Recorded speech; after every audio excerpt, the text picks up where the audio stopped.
Halo semuanya, baik lagi sama gua. Oke, di video kali ini gua mau membahas secara singkat aja ya, bagaimana arsitektur komputer itu bekerja pada sistem real time kendaraan otonom. Nah, dan mengapa arsitektur komputer ini sangat penting untuk keselamatan kendaraan otonom. Oke, pertama, masalah utamanya nih ya, kita bahas. Masalah utama kendaraan otonom itu harus memproses data sensor dan mengambil keputusan dalam hitungan milidetik gitu. Permasalahan utamanya itu bukan hanya teknologi, tetapi pada bagaimana arsitektur komputer menangani deadline komputasi yang ketat gitu. Intrup kritisnya dan beban komputasi yang tinggi gitu. Oke, untuk ngejawab tantangan pada kendaraan otonom, kita harus tahu dulu nih, kendaraan otonom itu apa, menggunakan apa. Nah, kendaraan otonom itu menggunakan arsitektur komputasi heterogen yang isinya ada CPU, GPU, dan sensor.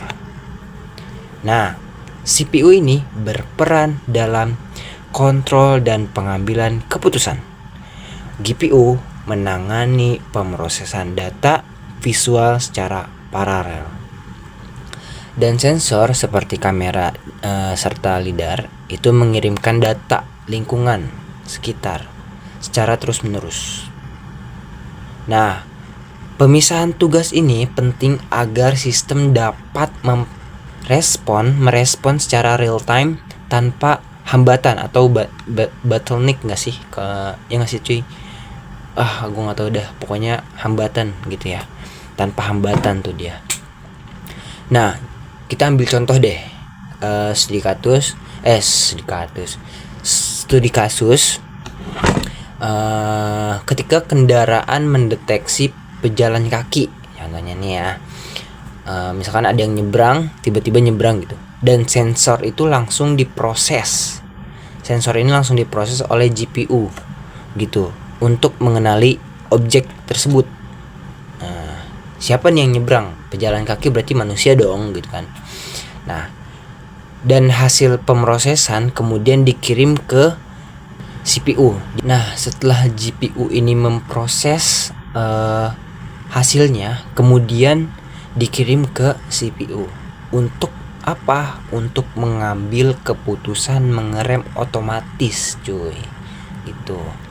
Nah, jadi seluruh proses ini harus selesai dalam waktu sangat singkat, guys, untuk mencegah kecelakaan gitu.